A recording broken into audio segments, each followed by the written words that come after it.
we live? It's working. It's trying. Yes, I think we are live. Got it. Good morning. Hello. Wherever you are in the world, whatever time of day it is in the world that you are watching this, I'm so glad that you're here. I am Elle Ingalls. If you've never watched this little show, I am the creator of the pressure-free method, the on-the-go stress management method. It's a method that helps you break the stress cycle. I refer to the thing that happens to you when you go into fight or flight as the stress cycle, because it lasts for hours. What goes on in your body, I wish we could go in, maybe some people do go in and see all this, and see what actually happens when you go into fight or flight. But you release two different floods of hormones that cause a lot of havoc. They mess up our minds, they mess up our bodies, they keep us locked in certain patterns in behavior that really can mess up our lives, really erode what we want to have happen for us. Have you ever said, oh, I self-sabotage myself all the time. I say the most stupid things. Why did I do this? If you ask that question, like, why did I do this? Or why did I act this way? Most of the time, the reason why you're acting certain ways is because you've triggered the stress response. Not just you, but other people. Our subject today on this show is, what is it about people that causes us to feel certain emotions that cause us to trigger the stress response? So are there certain people who make you angry or get you very annoyed? Maybe public figures get you very angry or very annoyed. Are there people in your lives, maybe the people who love you the most, who also are the ones that are causing you to trigger the stress response over and over again? You feel certain emotions because of things they say, they do, or maybe you're even guessing things they're thinking about you. And that's what's causing you to trigger fight or flight. It's really complex. So when I'm working with my clients and there are some people issues, we've got to go slowly and we've got to really untangle it. Because sometimes it can just be the tone of voice or the expression on the person's face. If the expression is one of, I don't trust you, or I don't think you're going to get this done, or some sort of face that you connect to some sort of feeling, you will trigger the stress response. I remember once I was coaching at a conference for Juvenile Diabetes, the Juvenile Diabetes Foundation, JDRF Research Foundation. So Type 1 Nation was the name of the conference. And one of my dear friends has a daughter who's a Type 1, and I had coached both of them in Pressure Free. And then she invited me to come down and speak at their conference. And so Type 1 Nation conference, it was standing room only. The room was filled for the session that I gave on Pressure Free. And her whole family was sitting in the front row. So the young woman, she's 13 at the time, and her two brothers, but very mature girl. So when I asked the question, what is it that can trigger you? What can trigger fight or flight in you? She stood up and she turned to everyone and she said, my whole family. Now, this is a family that works so hard to keep this beautiful girl free of serious complications of her Type 1 diabetes. So the whole family is always involved in making sure she's okay. And so think about the stress of that. It's incredible. So it's interesting that she would say that. And I was so happy she brought it up to this whole big room of people, because she's absolutely right. Sometimes the people that we live with, that we're the closest to, are the ones that cause us to trigger fight or flight. Maybe somebody comes home in a really grumpy mood. Misery demands company. When that person's in a grumpy mood and they're sharing out the crappy things that happened at work, and you start to take that in, you can also start to feel the same way and start to trigger the stress response as well. So if you can first notice that the person who says or does something that can be a trigger for you is in fight or flight, the first step is to give them grace. Be gentle and give them grace, because we often can't control what comes out of our mouths and the actions that we take. So if you can, first give them grace. Secondly, Use your own tools to protect yourself. So keep your abs relaxed. Go into a wide, gentle posture. Soften your heart toward this person so they can go on and they're going to do what they're going to do. You're not going to change them. And that's the thing, the trap I think we get into is that we think we can change someone's behavior. You can't change someone's behavior. However, when you start to change and you start to exhibit a different response, that's when things can change. I've seen miraculous things change for my clients, for our own family, when we stop overreacting to what is going on.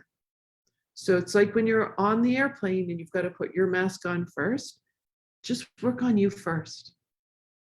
Don't continue to say it's their fault or I feel this way because of them.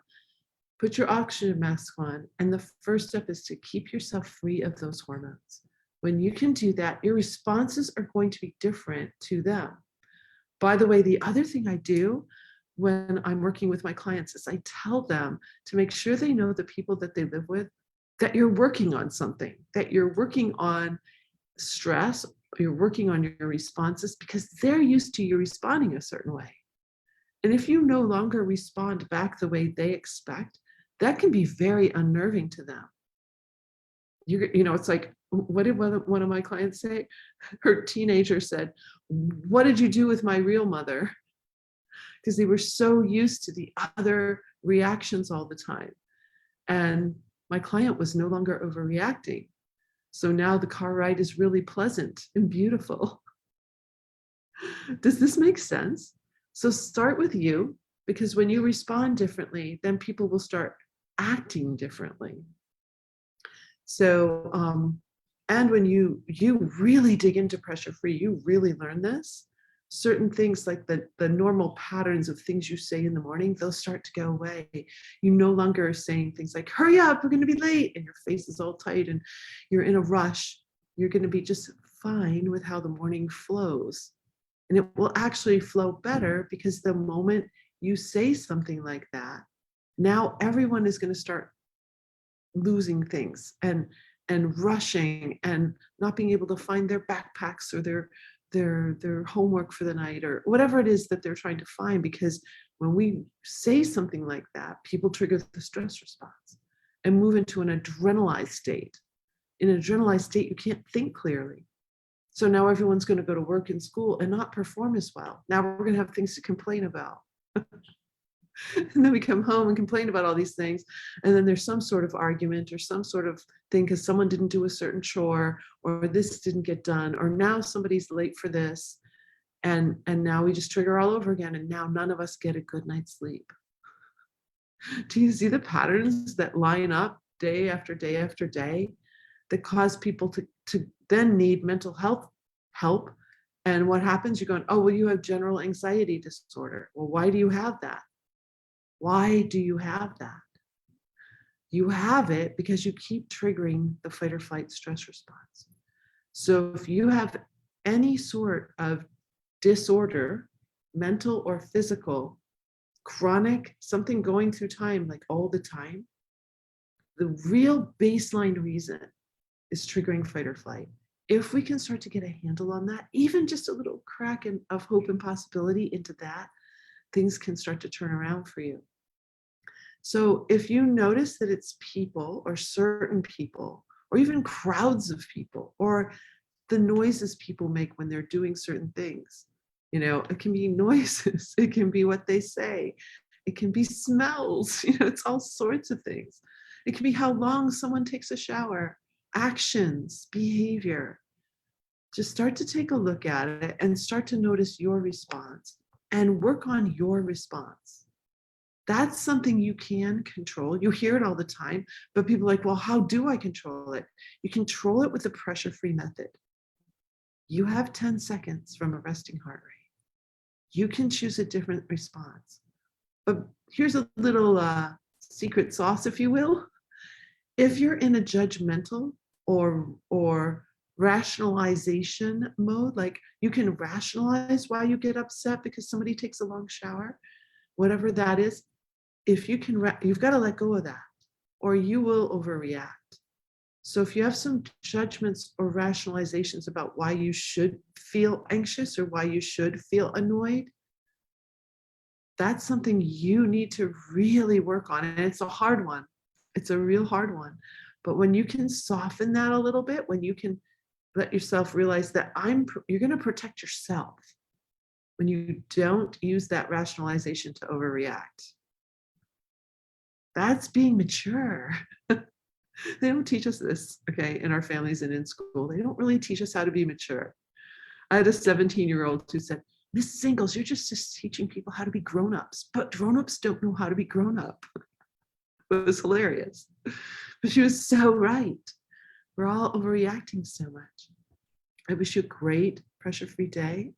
Got some snow here in Michigan. I'm delighted because I love snow. And we have some sunshine starting to peek in. Do you see that little sunshine on my deck? So I'm going to have a great time on my walk today. I hope you have a beautiful weekend. Today is Friday for me. So I will be back with you Monday at 8 a.m. And if you know someone who has a chronic issue of any sort, and they want to clear that up, they're tired of it. They're tired of feeling miserable. They're tired of overreacting to the people in their life because they see how it's eroding their relationships, then please connect me, share this out and connect it to them. Share it in a private message if you don't want it to be public. Stress is a really private subject and I understand that. But let's get people the help they need and create a pressure-free world together. Have a great day.